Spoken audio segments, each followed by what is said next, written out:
What do you think the dumbest thing is that people do with their credit card points instead of leveraging them appropriately? Easy. Amazon. Oh, Using them on Amazon is the dumbest thing. What is the most extravagant thing that you've been able to do with your points? The craziest thing I've actually done with points was we ended up finding a deal where 25 of us booked on points in business class on Emirates. Emirates took a loss on that one that day because it was collectively, it was like hundreds of thousands of dollars worth of travel. And we probably paid like $6,000 total in taxes and fees. You said it could be 1.5 million points to get $15,000 flight on Emirates. Yep. But you got it for 136,000 points. Correct. How does that work?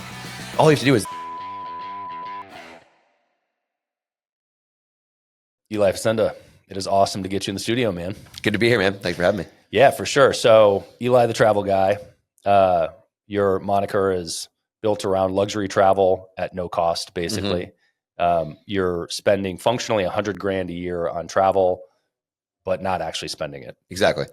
So I want to get into a lot of things, but first and foremost, what do you think the dumbest thing is that people do with their credit card points instead of leveraging them appropriately? Easy. Amazon. Oh, shit. Using them on Amazon is the dumbest thing. Why? Do you do that a lot? No, never. Okay, because that was never. Usually I say that and people are like, "Oh shit." Okay. So the different ways that you can use your points will have a kind of a different value on them. And so one of the things that you really want to do is multiply the value of the points. And if you go to Amazon, it's one of the least valuable ways to use your points. So you'll get around 0.6 of a cent. Oh shit. If you go to like Amazon or Amex directly or one of the banks, you're at 1 cent. If you do like transferring points and leverage them for international business class, luxury hotels, you can get 5 cents per point, 10 cents per point. So literally it could be almost 1/20th of the way that you could use it. So, 1 million points is $6,000 through Amazon, but 1 million points for me with travel is like $50,000. I always tell people, like, do you want a fancy vacuum or do you want like a luxury suite with a shower in the sky and stuff like that? So it's really easy though. Amex makes it, or Amazon makes it extremely easy. You just go right to their site and they're like, you have $3,000 worth of Amex points. It's so easy people to do it, but it is a terrible use of your points. I think setting the frame here with any credit card points, you just said it, but I'll say it another way, which is like there is some exchange rate of your points to real dollars. Yes.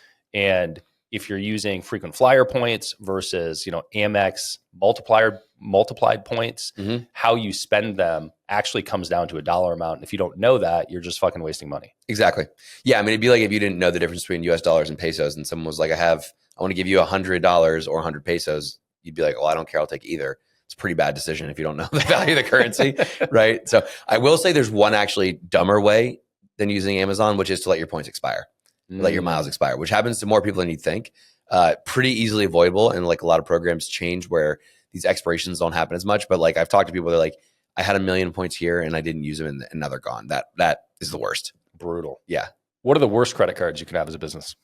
So I like to break this down into kind of segments of credit cards. You mentioned the different types. So if we talk about these different points currencies, there's what we call transferable bank points. So there's going to be Amex, Chase, Citi, Capital One. Now Bilt has it. Wells Fargo just integrated that. And those are great because you can convert the points, which means they have a lot more value.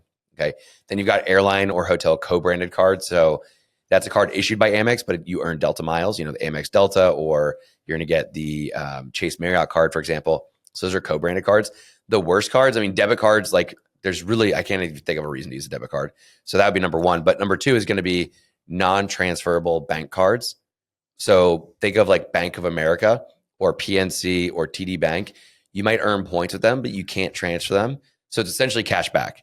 So that and cash back are basically the same because there's a fixed value on what you're going to get. And so there's really no upside.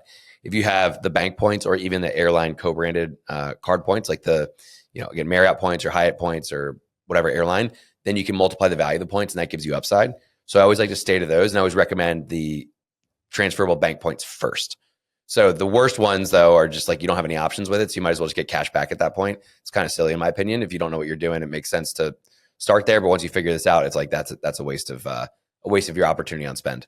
Back to the exchange rate thing. Is there a world in which the bank specific ones that are doing points that aren't transferable, which means you can only spend them internally, which means really it's cash back? Exactly. Are there any of those that the multiple on points you get is enough where the cash back is going to outweigh any of the transferable stuff, or are the transferable ones always better? Yeah. So there's a lot of stuff in this world where it's very conditional because it kind of depends on your situation.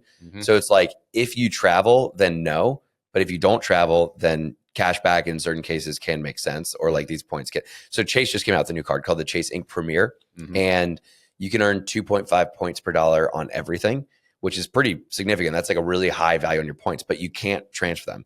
So essentially it's a flat 2.5% cash back, which is still pretty good from a cash back standpoint perspective. We calculate something called return on spend, which is for every dollar you spend, how much are you getting back? 2.5% cash back is pretty simple. It's 2.5%.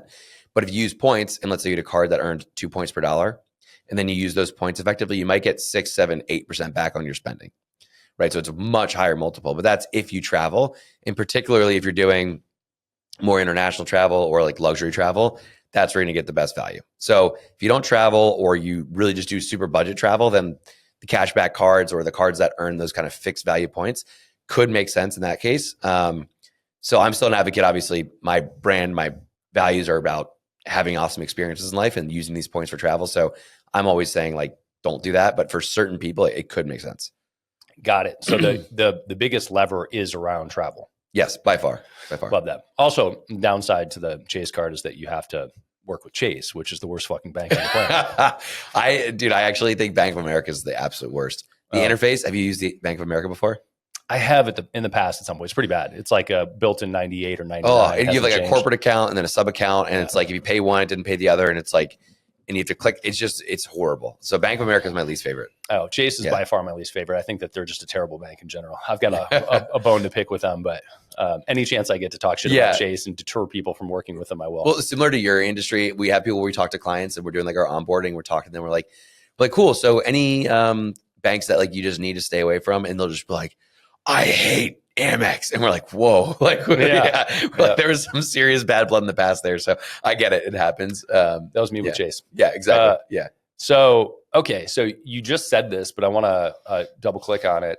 When you have a business, or I guess you're an individual that spends a lot of money, but specifically when you have a business and you spend tons of money on a card, you rack up a shitload of points. Mm-hmm. And so, you get tons of benefit as somebody that makes a lot of money. Mm-hmm. It's the perk of making a lot of money, spending a lot of money. You also get a bunch of points. Mm-hmm. Is there a game to be played for sort of new entrepreneurs that aren't spending a ton on their card every year? Yeah. On an ongoing basis? Yeah, you nailed it. I mean, there's a spectrum, right? So like the less you spend, the more strategic you have to be. The more you spend, like we have some, a lot of affiliate marketers, people are spending millions and millions a month. Mm-hmm. They have more points than they know what to do with. So like maximizing the value out of those points to them is kind of a irrelevant thing, right? Yeah.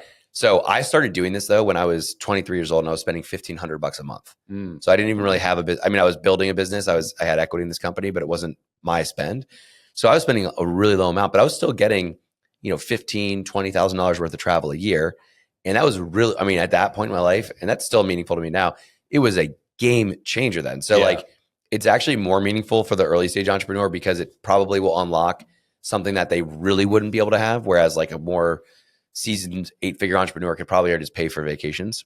It's more of a strategy game at that level. Like you really need to have the right cards and you really need to use your points effectively. The leverage isn't as high, but the impact to your life will actually probably be more meaningful to the individual. Yeah, that makes sense. I mean, I think about it today. The most important thing to me in my life is focus at the moment. And that's because the opportunity cost of time is so high that if I misuse my focus, I'm blowing a lot of opportunity. Mm-hmm. And you could look at that as financially expensive or just costly quality in my life. Yeah, totally. Mm-hmm. So I would rather pay for something than deal with a bunch of shit.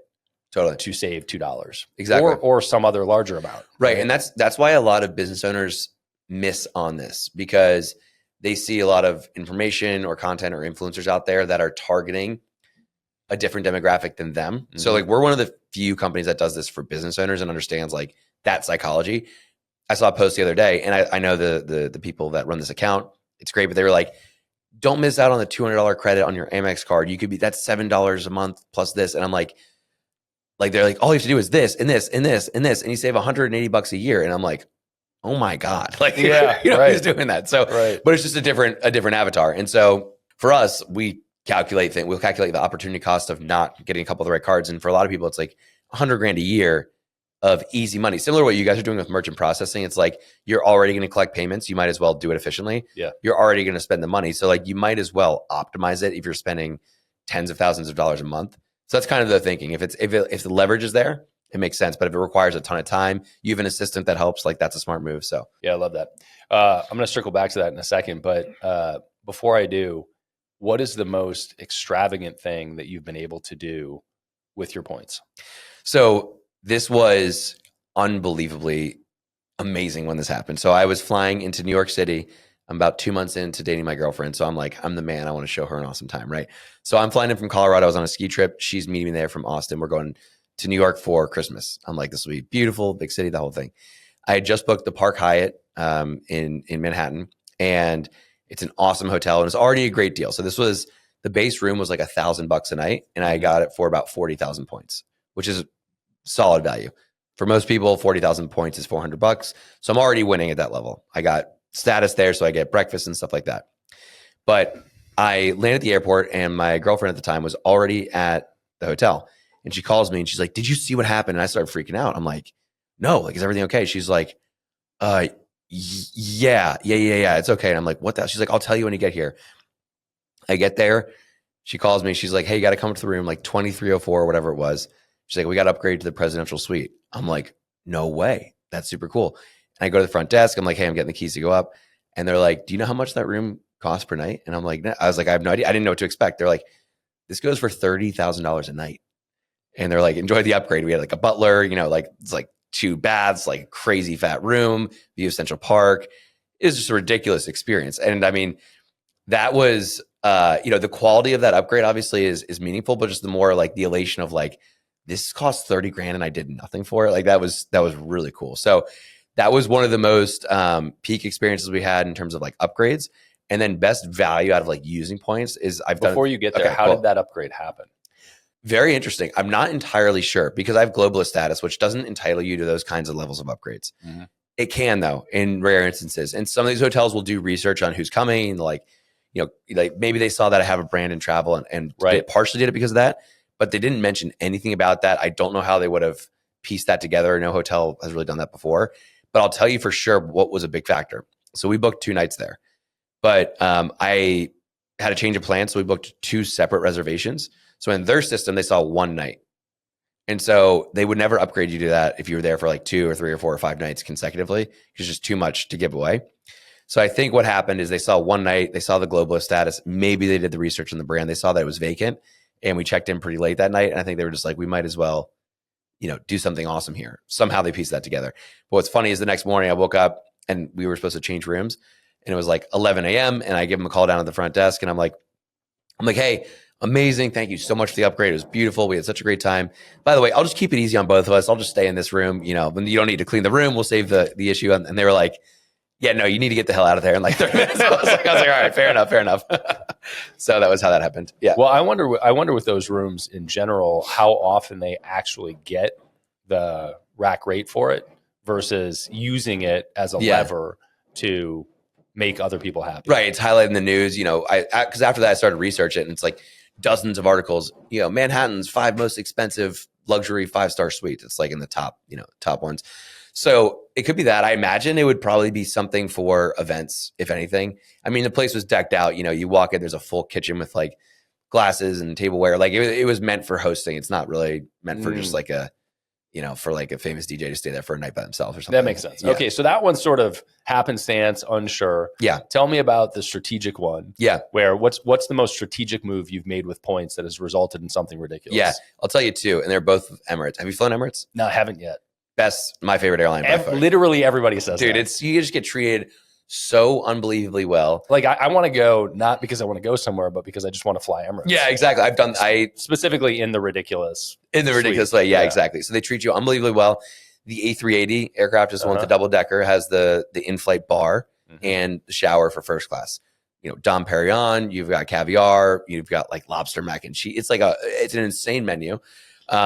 So that experience is really good, which I'll break down for you. But the craziest thing I've actually done with points was for groups. So you were talking about how you go on a ski trip every year with a bunch of entrepreneurs.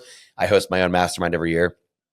And 2 years ago, about 40 of us were going to Chamonix, France. Mm-hmm. And so Emirates actually operates a route between New York, JFK, and Milan. So you don't actually have to fly all the way to Dubai. You can go to Italy, which is on the way. And so I'd done the points research. And the first time I flew Emirates on the A380 with the in-flight bar, I walked on and I was like, I saw this kind of cocktail. It's literally the size of this room. It's like on the plane. And I was like, I just saw all my friends there and I was like, I have to find a way to get like a group on here. So we end up finding a deal where 25 of us booked on points in business class on Emirates. And so, we're taking off to go on the ski trip, and the trip really started in New York. We get on the plane, the seatbelt sign comes off, you're like 15 minutes into the flight, like ding, 25 guys stand up, rush to the back of the plane to go to the bar. These like little like European flight attendants are, sitting there, and they're like, their eyes are just filled with horror. Like, what are you guys doing? Usually they're used to like 2 or 3 people. Right. It's like a bum rush. And we're like, get the champagne. Party in the back. Yeah, it was crazy. So, we had 25 of us. Emirates took a loss on that day because it was, collectively it was like hundreds of thousands of dollars worth of travel. And we probably paid like $6,000 total in taxes and fees. So there was that experience. And then multiple times I've booked Emirates first class. I just actually did a trip where I proposed to my fiance in Europe, and we flew Emirates first on the same route on the way over. So first class, bigger suite. It has the in-flight shower too, which is just, it's completely unnecessary and completely incredible at the same time. So that would have been a $15,000 ticket per person for that.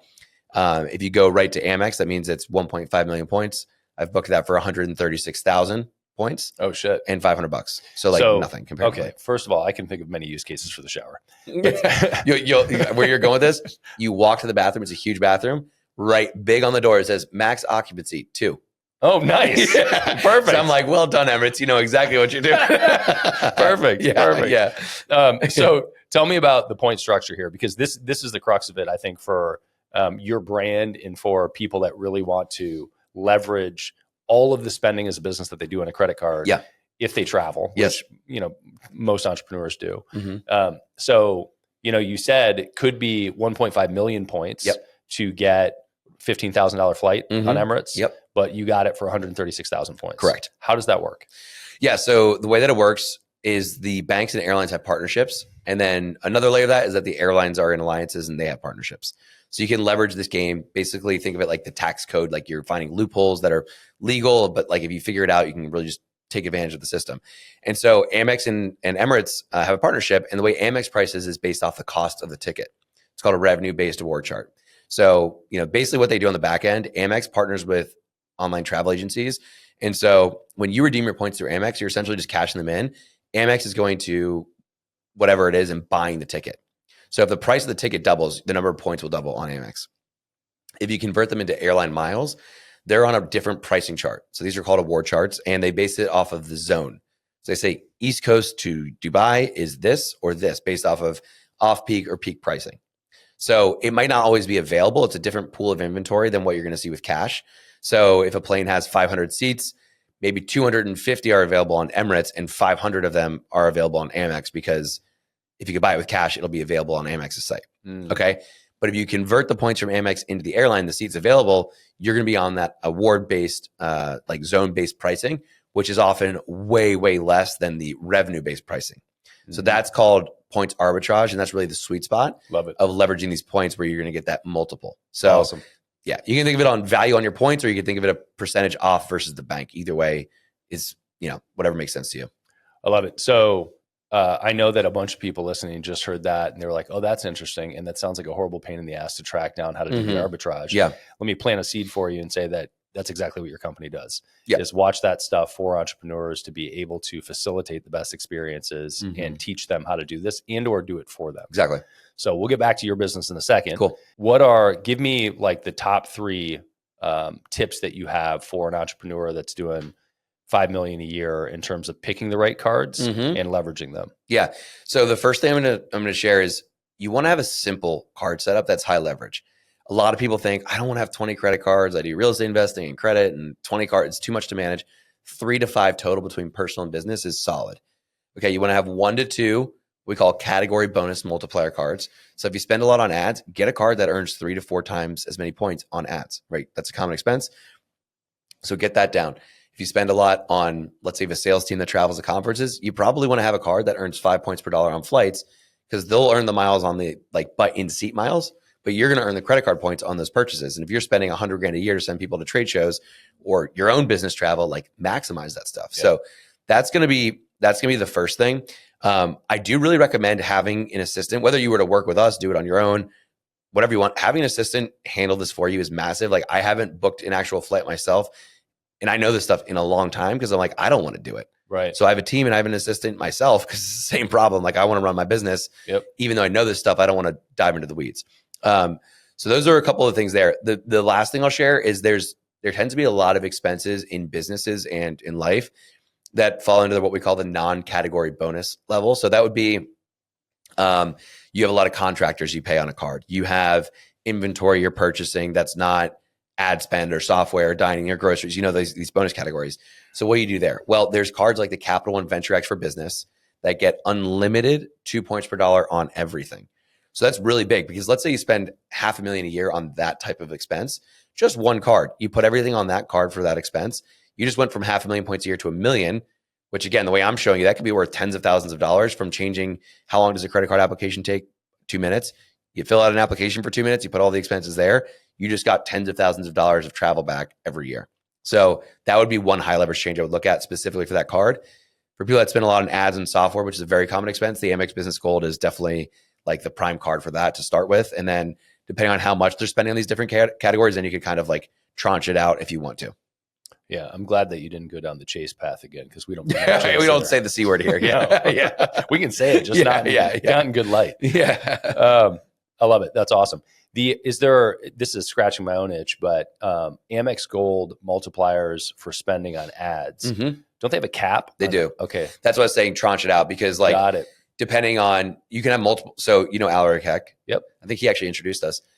One of the reasons he loved us so much was because he didn't know you could have multiple Amex Business Golds on one business. Oh, interesting. So he's like spending a lot on YouTube ads, right? Yep. And so we were like, hey, your first $150K, what are you doing with the rest? He's like, well, I just put it on, I think the first gold or whatever he had. And he's like, I earned 1X. And we're like, oh, get multiple. And he's like, wait, you're saying, so that was like millions of points for him. Yeah. Because he went from getting probably, 150,000 of ad spend at 4X to 600,000 points. And then let's say he was spending another 500K a year at 1X.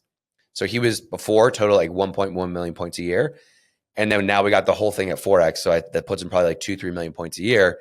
And all of a sudden that's a huge difference. And what he does actually, that's cool.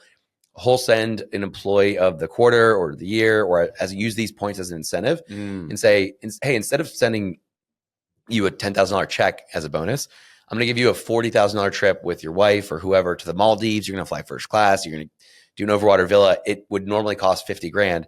It costs him $0. And then he gives a bonus to his team that's more meaningful than just, it's more memorable. It has more impact, creates more loyalty than just a cash check.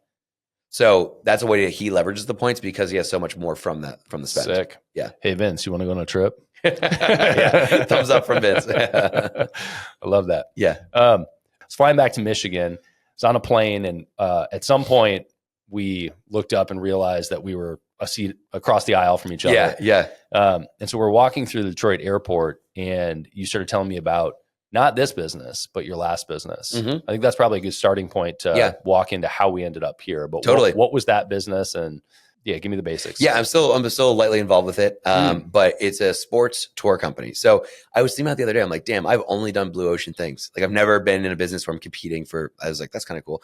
But so what that company does is it's basically youth sports tournaments times international travel for like families. So a 13U baseball team will take them to Italy or Japan. They travel the country for 10 days. We plan the entire itinerary, bus, hotels, all of that. But then they're going to play against local teams and have like meals after to interact with the local families. So all sports all over the world. Hold on. What the fuck are you talking about? That's so strange. So hold on. So who break this down for me. Who are you targeting? Are you finding an existing team that does well and soliciting the team and saying, hey, we're going to create this crazy experience for your kids and for the families to experience a new country through the sports, through the games? Yeah. So the linchpin is finding a really like micro influencer coach in a pocket. So obviously these are expensive trips. So you need like relatively wealthy areas. And then you find the coach who's got like 2 kids and a bunch of best friends, and their kids all play 12U. And you're like, hey, you guys play in tournaments all over the US. Have you ever thought like, what if you played in Italy before? And they're like, you're saying we could represent they get the USA on their sleeves. They're going over abroad. They already want to take a family vacation. The kids need something to do that's not just a trip to Italy. The mom wants to go drink wine in Rome. She doesn't want to go to a baseball field. The dad doesn't care about that. He wants to play baseball. The kids get to have a cultural experience. We're like, hey, we're going to handle the whole thing. And you get to do it with your friends. And so we find the coaches. They get to go for free as like trip leaders. And then we kind of support them in the sales process, if you will, but it's like recruiting for a team. And then it tends to be an invite only thing.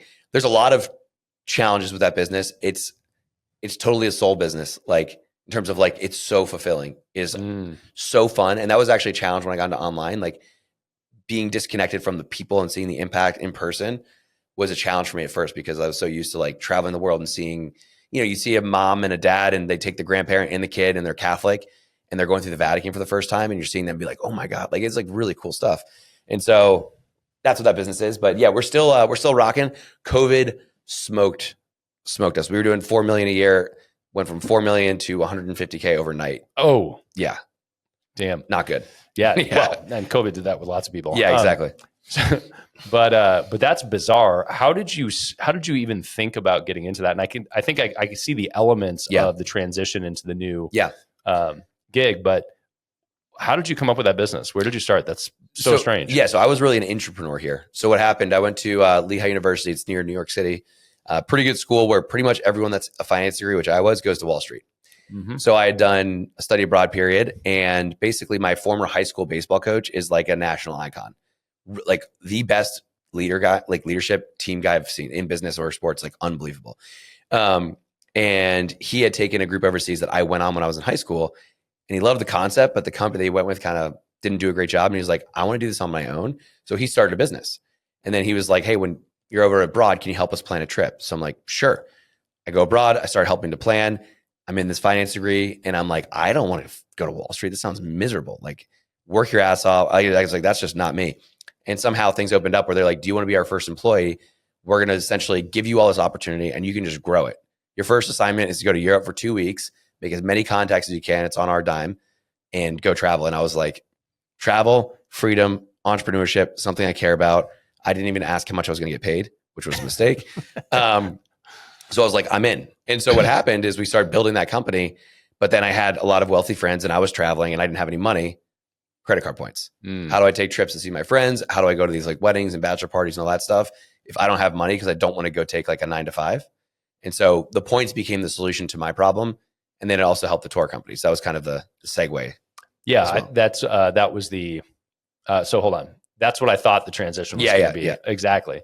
But in terms of the tour company, you were, I didn't get the dots there. So how did the tour company start? So my high school coach was invited to lead a trip, a couple trips when he was, when I was going through high school. So I attended as a player. Oh, got it. So you saw it happen. It was the first ever, actually really the reason I fell in love with travel is when I was 16, I got invited to go on one of these trips and our family went to the Dominican, and I'm playing baseball down there. And I remember we're playing on like a field that's literally sandlot, like no fence, naked baby running around the dugout. A guy's trying to sell corn to us in the middle of the game in the field. Like it was like nuts. And we're playing against these local kids. I had this really cool eye-opening experience. And I was like, I want to go, like, this is so amazing. I'd never left the Northern Virginia. I mean, we traveled domestically, but I hadn't traveled much and not overseas. So that was eye-opening. I was like, I want to go like see the world. So that's why I ended up studying abroad. And then when he decided to launch his company and do that version of it, he needed help planning a trip in Spain. And I happened to be there when I was abroad. So that's how I got in, and that's how he started the company. And then they started to like really be like, hey, we're going to grow it. And then they hired me. Oh, crazy. Yeah.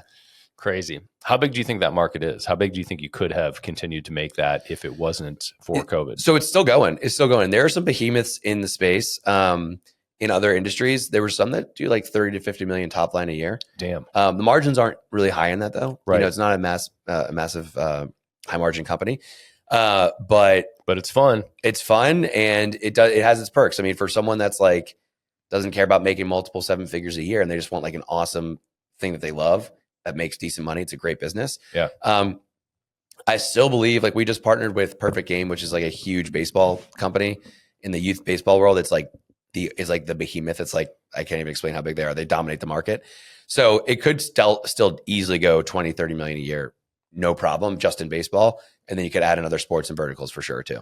You sort of defined the transition for necessity, which was you found yourself in a position where you now had a job traveling internationally, but didn't have any money really. So you're leveraging points. So that's a necessity. Yep. You define this journey as moving from necessity to obsession to hobby. Yes. To business. Correct. Talk about the transition of moving from necessity to obsession to hobby to business? Yeah. I mean, so solve the problem for myself first. And then next thing I know, I'm making 25 grand a year and I'm walking into business class flights that cost $6,000 per ticket and I'm paying $6 for them. So you can imagine the dopamine hit that is when I'm doing the math and I'm like, this seat is 25% of my income and I didn't pay for it. And I'm traveling with like millionaires and I'm broke, but I'm like on my mission for business and like around the people I want to be around. You know, I was very into personal development. So I'm like, that was the necessity to obsession. I was like, this is unbelievable. I started to go to personal development conferences and events around the world because I had points and it opened the gateway for me to travel. So I got addicted fast in terms of like, it's opening doors. I get to have, it also gave me a lot of significance of like, I'm the smart guy who figured this out.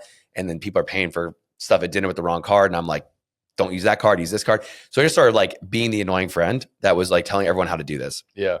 So that happened.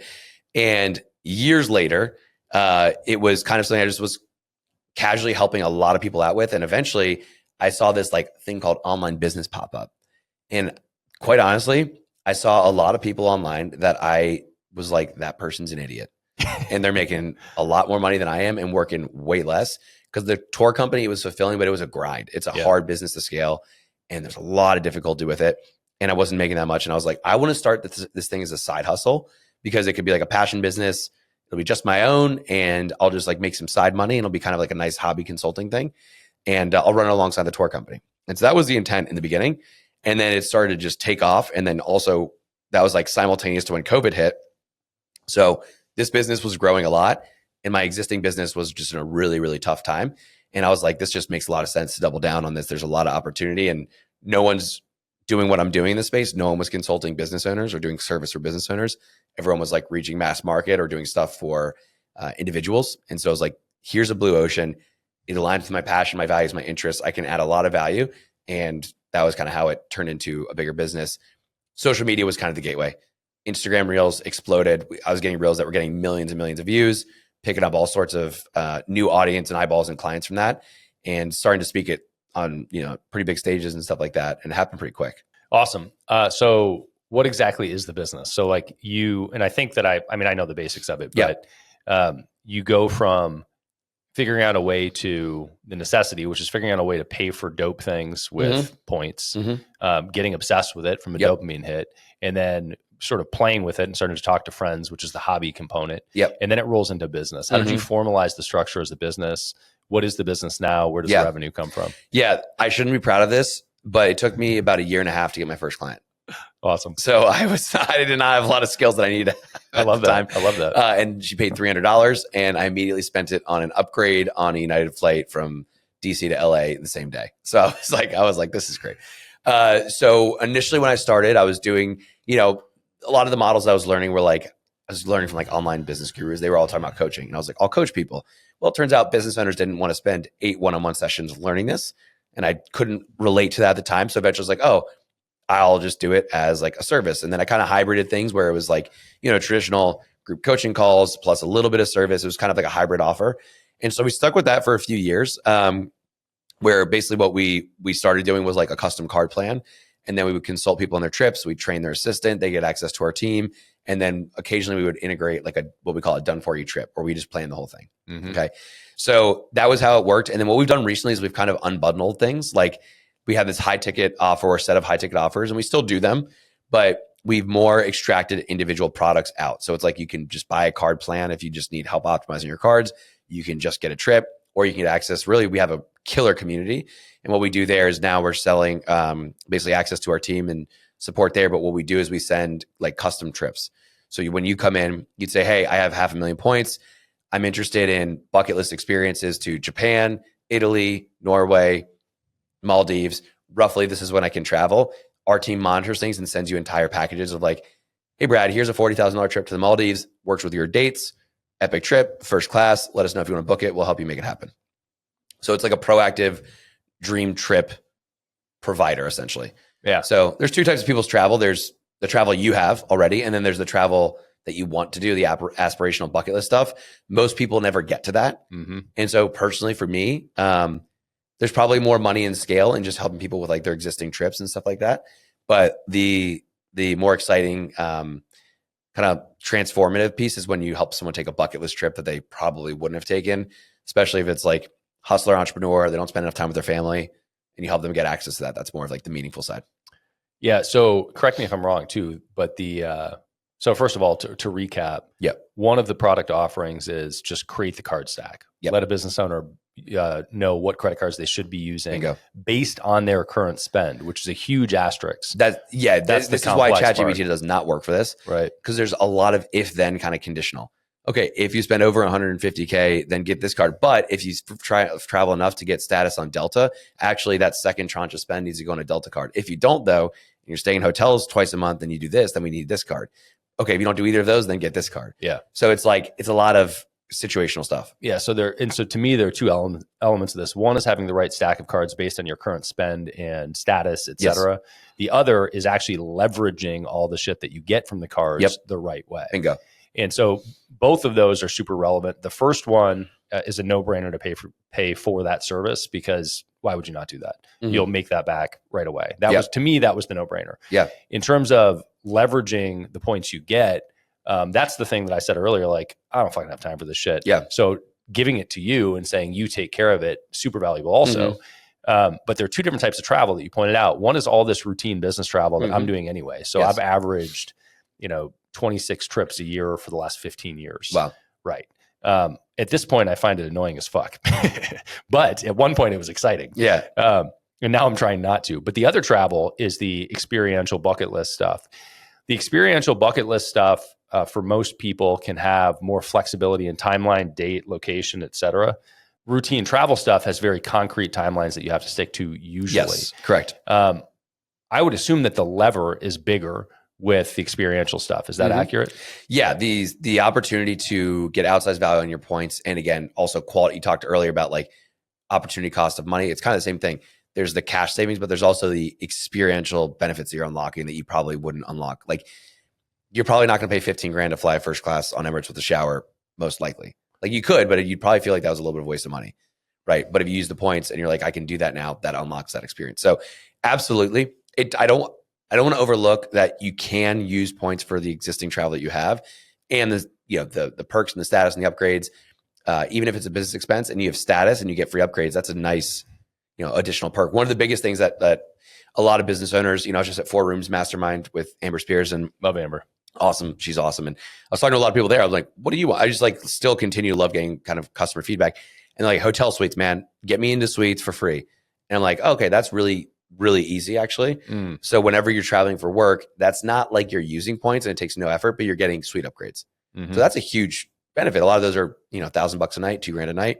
That's meaningful. In terms of, leveraging the points for the most value, the most consistently, the bigger trips are where the sweet spot is, because that flexibility that you mentioned is a big piece of having a higher probability of finding a good deal. If you're not flexible at all, which I don't recommend flexibility for small domestic trips. If you're going to LA for a conference, why don't try to travel 2 days earlier to save $200. Right. But for that, just like, if there's a great deal and it happens to line up perfectly, take it. If there's not, just pay for it. But for your big trip, you want to go, I just proposed to my fiance, it was a $50,000 trip. We went to Europe. We were in Switzerland, France, England. The fact that I had 3 days of flexibility and was okay of flying out of New York instead of direct from Austin is what made that trip $50,000 worth of savings. So that's where you need to be flexible. You made it this far, which probably means that you're an entrepreneur, which probably means that you're accepting credit cards and maybe ACH payments. Beyond the fact that we can do a rate review to save you money, beyond the fact that we give you dedicated account reps, world-class customer service, world-class technology, and can actually optimize the way you accept payments online, our average client saves a year by working with us. If you want to find out how and get a free rate review from us, check us out at epd.com/BAM. We have some marketing around, anti-Stripe campaigns, sort of. And Stripe has 15,000 Trustpilot reviews, which is a lot. And they have a 2.2 star rating. Really? Yeah. I didn't even know that. Yeah. And when you look at this, I know it's wild. When you look at this, they all, like, if you can look at the first 2 pages and see the same 2 categories of complaints. One is they held my money or closed my account. And the other is customer service is terrible. I can't get a hold of anybody. I've got a problem. I can't get a hold of anybody. Right. the thing is, Stripe's a great product, but both of those are super predictable. It's a giant entity that only does ticketing and email-based support. Of course, you're going to have customer service problems if you have an issue. Mm-hmm. The holding money or closing accounts, they don't underwrite anything. So they auto-approve everybody.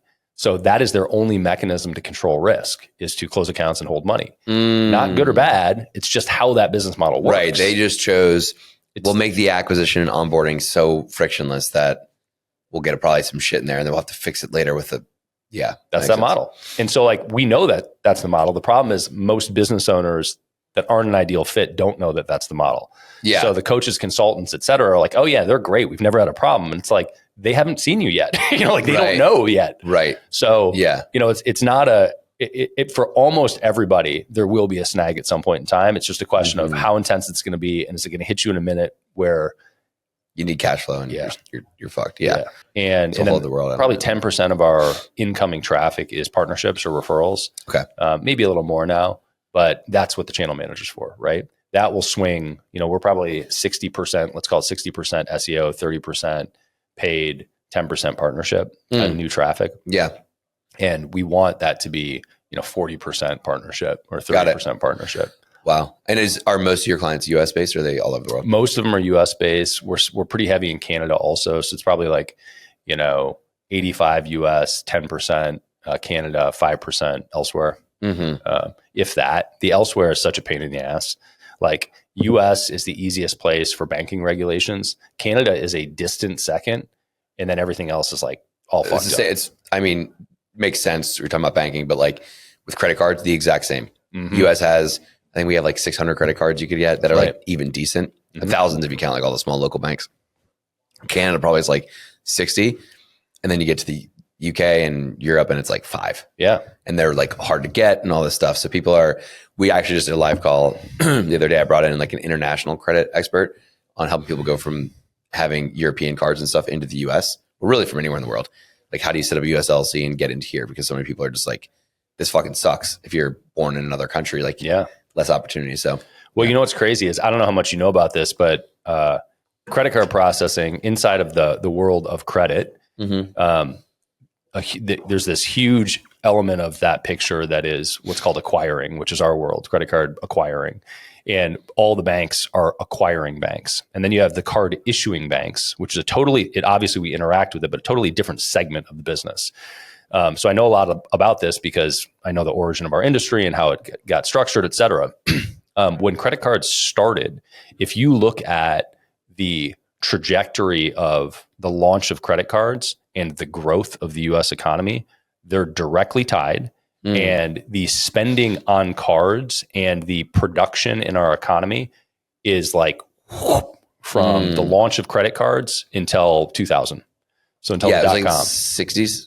Yeah, it was early 60s, late 50s, early 60s, where Visa and then MasterCard. Wow. But the spending on cards is out of control. Like, out of control. Yeah, it goes from like nothing to like just through the 80s, 90s. Right. Right. And so all these banks got involved, and the banks that issued the cards are actually the members of Visa and MasterCard's association. So direct correlation. Like when they launched the cards, they were like, oh, this is going to be our association for the card brand of Visa, or our association for the card brand of MasterCard. So obviously vested interest. Yeah. The rest of the country or the rest of the world just sort of followed suit, but did not do it the same way. Wow. And so our consumerism culture is all based on that. Yeah, totally. Yeah. I mean, we're a country built on borrowing. I was thinking about that too. It's built on borrowing, but borrowing only works if there's a lot of trust. So it's really like, it truly is like a country built on trust at the foundation. Yeah. Because I guess certain countries, they have different regulations around how difficult it is to borrow. And I don't know why the US took such a different direction on that, but like it's way harder in pretty much everywhere else in the world to borrow than it is here. And I don't know why, but well, that's exactly it. Because of the growth, it stimulates if you do permit it. You got it. Yeah. So there's risk, but then it's like, okay, well, we're going to offset the risk with the upside of what this produces. And yeah, makes sense. Yeah. And I think that there's a big macro conversation that I'd be, out over my skis a bit on. That's such a funny term because I hate skiing, but that I'd be out of my depths with a little bit from a macro perspective. But in terms of conspiracy theory and, why the government does what they do And was it a deliberate plan that actually ultimately places a shitload of debt on consumers and on the American public? And you could look at the altruistic perspective there, or I think the win-win perspective, which is like, well, people get to live a better lifestyle, right? And it stimulates the economy. The other side of that is they're buying a bunch of shit they can't afford, and then they're trapped in a cycle of debt for their whole life, right? Right. Now, in payments today, and we can talk about this relative to cards, but in payments today, all younger generations are moving to buy now, pay later instead of racking up credit card debt. So, I'm 44. My era and my parents and the era immediately under me never do that. Oh, well, no, we still got pushed. We're like in the interim, right? It's like, but like, at least for me, I got educated financially through the luck of being in organizations and sales that taught it to me. And personal development, reading, studying. Tons of people my age still were blasted with credit card offers in college and just racked it up and did dumb shit. But the generations under, 30s, 20s in particular, now BNPLs, buy now, pay later, is like Affirm, Klarna, and we have a bunch of products that we sell specifically for high ticket coaches, right, or e-com. That allow you to offer that? Yeah, that Klarna and Affirm will not offer. Okay, gotcha. Too. All of those are, you don't have to rack up debt on the credit card and you just split payments, right? And that's the direction we're going. Yeah. And I'm curious how that's going to impact. How does Klarna not get absolutely hosed on that? Because a lot of them are 0%. Like Affirm's like oftentimes 0%.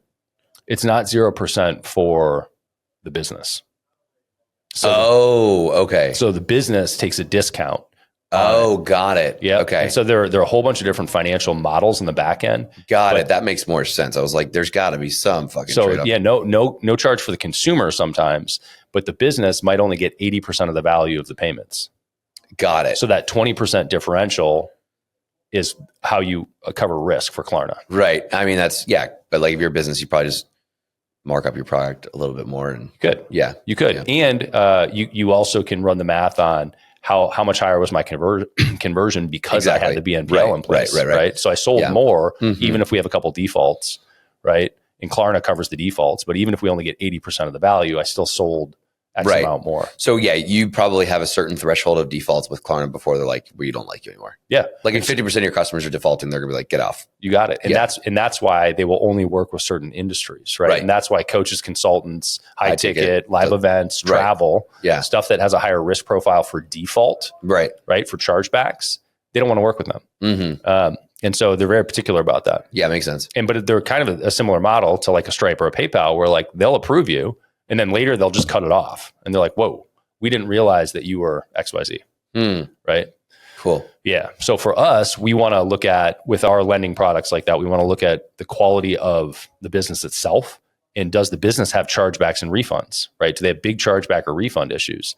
If they do, then we don't want to finance out a product, right? Yeah. But if they don't have chargebacks and refunds, it means that the consumers are generally happy, which has a direct correlation to if they split payments, they're actually going to make all their payments. Right. Right? Yeah. Because if they're unhappy, they're probably only going to make 2 payments and be like, yeah, fuck this. Exactly. Yeah. So more than you ever wanted to know about payments. No, I know. It's fascinating. No, I mean, it's helpful education as a business owner, and it's the same kind of, it's the other side of the industry to my side of the business. Yeah, right. I mean, people are spending money on cards, and then there's businesses, we're also educating people on ways to leverage putting things on cards, even if there is the merchant processing fee that they're going to pay. So it's just an interesting thing to understand a little more. No. Do you know about them? Mm-mm. So Bill allows you to put rent on a card with no fee, no merchant processing, and you earn points on it that you can use for travel. And they're integrating a mortgage option too. Yeah, I think maybe I read an email of yours or something. I can't remember. I sort of opened the door to this, and I can't remember why I didn't dig into it further. The biggest chunk of the fees that you pay in credit card processing are going directly to the bank that issued the credit card, Capital One, Chase, whatever, B of A, and paying for all of the perks, the cash back, the rewards, the perks. So those perks, if they exist right now, are all coming from that in terms of credit card perks. Right. If somebody is doing it without processing fees, the question is, where are the perks coming from?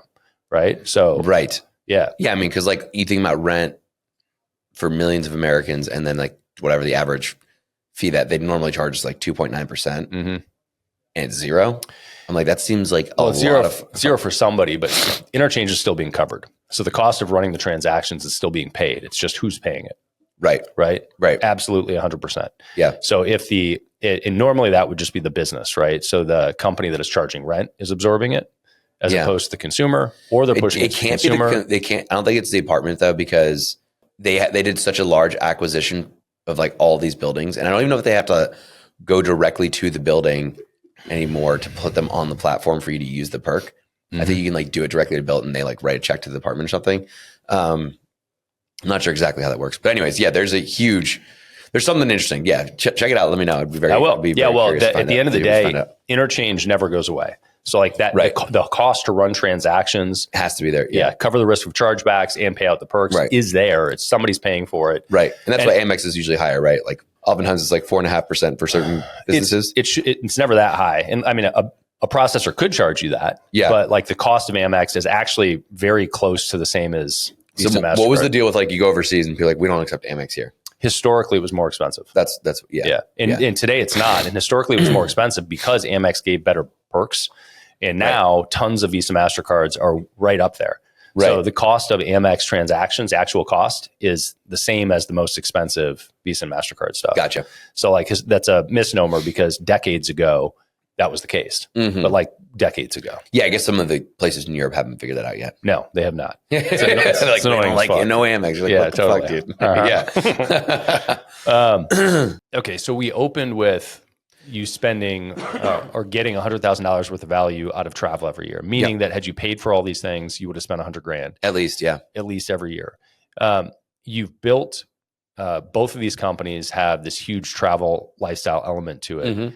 My question at this point is, and I think I know the answer to this for you, but this is different for everybody. Is building the business or having a wild travel lifestyle more important to you? Both. I've really been thinking a lot about like a life without trade-offs. And to me, they're both non-negotiable. Like I have a higher priority, and I wouldn't say it's the travel lifestyle, but a life that I love is the higher priority than a successful business, but neither to me are negotiable. So that's how I'm thinking about it. And I've been spending a lot of time thinking about that. I actually, to me, because this isn't a business I'm going to exit, the metric that I kind of actually look at that I've recently started calculating is profit per hour. So I think that's like the ultimate metric of a lifestyle business, which is for every hour of input I put into the business, how much profit am I getting back? And you could look over maybe a yearly time horizon. But, my Wall Street friends probably make, I don't know, $500K a year, but they're working 100 hours a week. That is not a good trade. Right. So if you get scale on that and you can create a business where you make 500K a year, maybe you don't take it to 2 million profit a year, but you're working 5 hours a week. That's really high profit per hour in terms of total take home for the unit of input. So that's kind of how I'm thinking. That's been my psychology lately. I don't think this is a scale at all cost business. Like I have a great life. It's fun. It has adventure. It's meaningful to me. And so like, that's the vision for now. Yeah. Love that. So the follow-up question to that is I'm probably 40% as effective in terms of work when I'm on the road. Yeah. What do you do when you're on the road to be effective with your business? It's tough. I tell people first off to set expectations properly. Like if you're thinking you're going to be the same on the road when you're at home, you're just not. It's a joke. Yeah. There's no, yeah. So I usually say maybe 80%, 40%. That's a huge hit. I mean, you must be really dialed here. What I tend to do is it depends on where I am in the world. If I'm in Europe, I actually kind of like working from Europe because I find it to be a good forcing mechanism where it's like, hey, if I only have, like Parkinson's law, right? If I only have 3 hours where I'm going to overlap with my team, how do I maximize the shit out of those 3 hours? And then the morning is like 6 hours of undisturbed deep work. So I actually find Europe to be like a really, like for certain seasons of the business, I find to be actually better. Otherwise though, to me, I get a lot of energy from like, I'm very extroverted. So new stimulus, new people, new connections tend to kind of put me into like a higher energy state. So I feel really good from doing that. And I tend to use travel as a way to connect, build the network, do podcasts, go to masterminds, stuff like that. So I try to tandem them if I'm going to be doing a lot. Yeah, that makes sense. Grow on that side. I don't have a great answer for like, how do you lock in better if you're like super jet lagged? I think it's more just like whatever works for you. There's different ways to tap in and figure out the mindset stuff or fast or do things like that, or just stay at a hotel that has a sauna and cold plunge or like stay near a place that has that. when I was doing Nomad for a long time, that was like part of my checklist. How close is a Whole Foods? Is there a sauna and cold plunge nearby? Like, is there a gym in the property? Because if it's more than like 5 minutes to do those things, that's a big no-no. So that was part of my criteria for like when I was looking at hotels or Airbnbs where I was staying before too. Yeah, that makes sense. I am, contrary to popular belief, not an extrovert, very much an introvert. This shit drains me, but I do all of those things also, right? So I'm trying to stack when I'm traveling. How do I book podcasts? And proximity to where I'm staying is tremendously important. Yeah. Yeah, because I can get more out of, I think, I'm pretty sure I stole it from Tony Robbins, but I'm looking at net time. Yes. No extra time. Exactly. Which is how do I make sure all these things can happen concurrently, right, and I can be in alignment with all of my objectives and not looking at a trade-off. Yeah, that's where I think the shift is big, because if you're like, that's why the season of the business is so important. If you're in a mode where it's like you're building something on the back end and you don't need more traffic, more partnerships, more eyeballs, and you're on the road, it's probably harder to like lock in and build something. But if you're in a season where it's like, hey, that's what we're doubling down on. I love the events around events model. There's a conference or a seminar and you just tack on your own dinner or your own workshop around that. And it's like, and then there's people that are going to the event and there's people maybe in that city that you know that aren't there. You're bringing them together at a dinner. There's a lot of value exchange there. Those kinds of things are the ways that I try to like double or triple stack a weekend seminar that I'm going to or something like that. So that's my approach on it. I love it, man. Yeah. Awesome. Well, I think we got lots of good tips and tricks for people on the card front. I love luxury travel. And I think that there's like this allure to obviously doing it, but figuring out how to do it without paying 15 grand a flight or whatever. I probably would and probably will spend 15 grand for an Emirates flight. But not with my help. Not if I had anything to do about even it. better. Yeah. Even better. Yeah. I love that, man. Eli, where do you want to point people? Where should people go to find out about you? Best place is Instagram. Eli Travel Guy is the main place. I'm building up YouTube this year as a big focus too, but Instagram is definitely the spot. Do a lot of behind the scenes stuff, sharing how I'm booking things, what we're doing, opportunities for upgrades and better experiences. And we have like a playbook on there that people can grab if they want. Check that out. So that's dope. That's the best spot. Eli, thanks so much. Yeah, man. Thank you, man. My director of marketing told me to read this. Thank you for tuning in to Beyond a Million. If you liked this podcast, please subscribe and drop a comment below. We'd love to know your thoughts. If you want to learn the strategies that our guests such as Neil Patel, Amy Porterfield, and Grant Cardone use to scale their business, you can find more episodes on our website at beyondamillion.com.